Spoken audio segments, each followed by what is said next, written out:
The following content has been generated with artificial intelligence under minimal human supervision. The data presented may contain errors or inaccuracies. The opinions expressed in this content do not necessarily reflect the vision, position, or values of DigiAll. We recommend verifying critical information with additional sources before making decisions based on this content.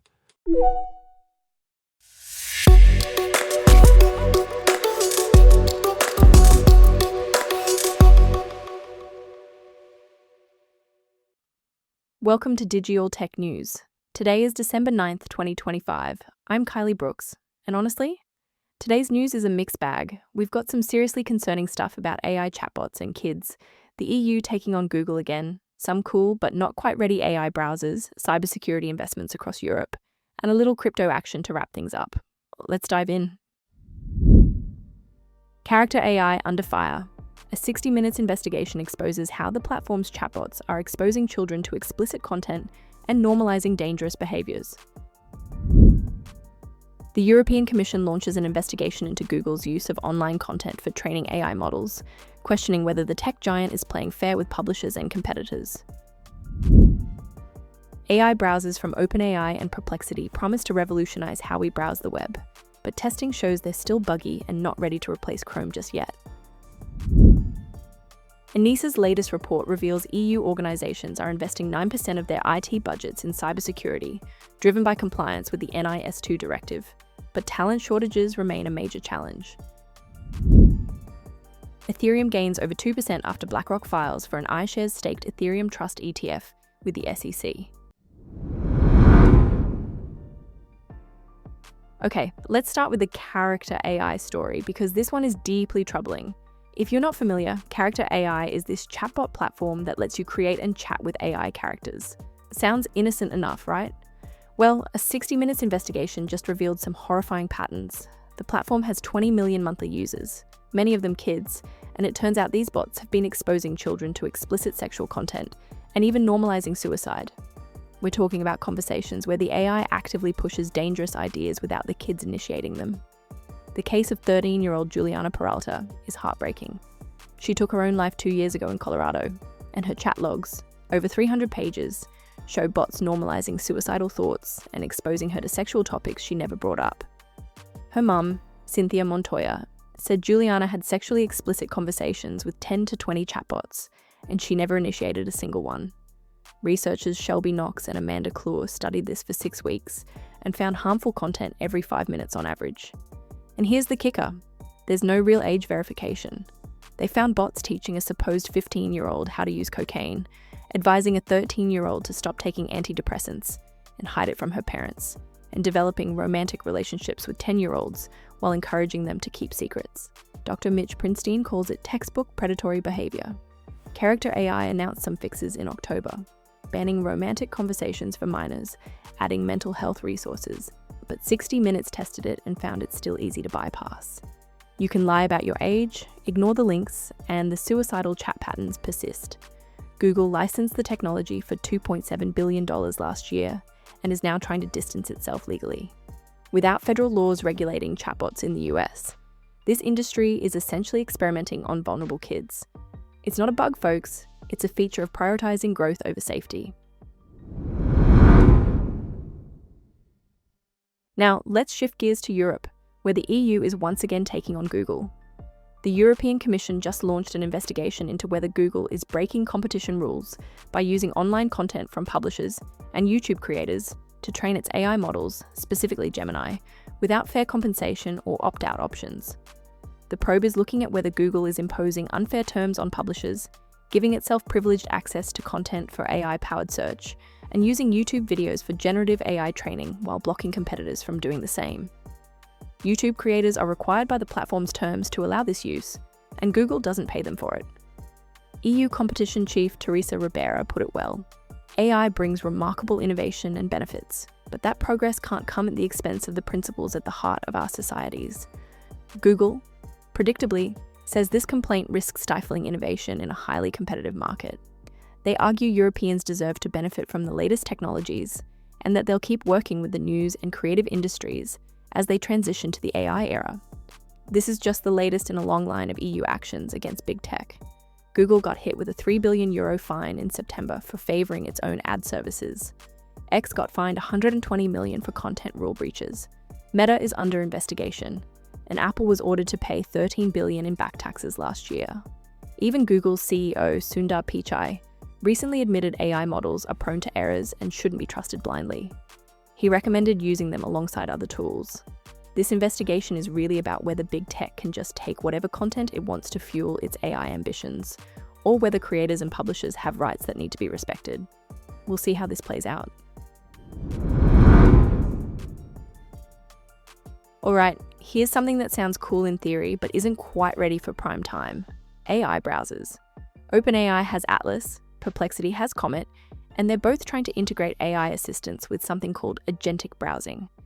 The idea is that these browsers can perform multi-step tasks for you, like completing shopping orders or extracting to-dos from your emails. Investors got pretty nervous when OpenAI launched Atlas in October, thinking it might threaten Google Chrome, but Bloomberg tested these browsers, and the reality is they're underdeveloped, buggy, and inefficient. They often just default to taking screenshots or get stuck in loops. They've replaced traditional search with chatbots, and the plan is to expand revenue through that. But advanced features require paid subscriptions because the costs are high. Here's the thing, legacy browsers from Google, Microsoft, and Mozilla still have search as the default while adding AI overlays, and users prefer them for high-stakes tasks like shopping and travel. A Mozilla survey from last year with 1,400 participants found 60% of people are only comfortable with AI outputs they can verify. AI browsers are great at summarizing content, like YouTube videos, and that's boosting user queries significantly. People are asking for more features like task scheduling for reports or automated form filling. But there's a fundamental problem. Websites are built for humans, not AI agents. AI needs structured data, so experts predict we'll eventually have dual versions of sites. One for humans, one for robots. Technical issues persist, like devices overheating during use. And content providers like Reddit, Amazon, and the New York Times are pushing back with lawsuits over content scraping. Trust is still a major barrier. People worry about accuracy and biases when AI is booking flights or making purchases. So yeah, AI browsers are splitting how we interact with the web, and developers will have to adapt. But they're definitely not replacing Chrome anytime soon. Let's talk cybersecurity for a minute. ENISA just published the 6th edition of their NIS Investments Report, and it's packed with insights on how EU organizations are spending on cybersecurity. They surveyed 1,080 public and private entities across all member states, 83% large enterprises, 17% SMEs, covering sectors under the NIS2 directive. The big takeaway?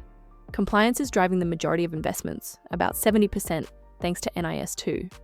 Organizations are focusing on risk management, detection, and response. Investments are holding steady at around 9% of IT budgets, with a median spend of €1.5 million. But there's a shift happening. Money is moving from people to technology and outsourcing. Future plans emphasize upgrading tools, improving recovery capabilities, and building skills. Here's the challenge. Talent shortages are brutal. 76% of organizations struggle to attract cybersecurity professionals, and 71% can't retain them. There's high turnover and fierce competition for talent. Implementing NIS2 is tough, especially around patching. 50% say it's demanding, business continuity planning at 49%, and managing supply chain risks at 37%. SMEs have it even worse. 63% haven't tested their systems in the last 12 months. 51% take over 3 months to apply patches, and they're struggling to find affordable tools and guidance. Supply chain dependencies are growing, with 47% citing third-party compromises as a top future concern. That aligns with ENISA's threat landscape trends. Attacks like DDoS strain operations, but ransomware is the biggest fear at 55%, followed by supply chain attacks at 47% and phishing at 35%. SMEs show the lowest preparedness across the board. This data feeds into ENISA's broader initiatives like NIS 360, the EU Cybersecurity Index, and their State of Cybersecurity reports. Bottom line, organizations are investing, but talent and complexity remain major hurdles. And finally, a quick crypto update to close things out.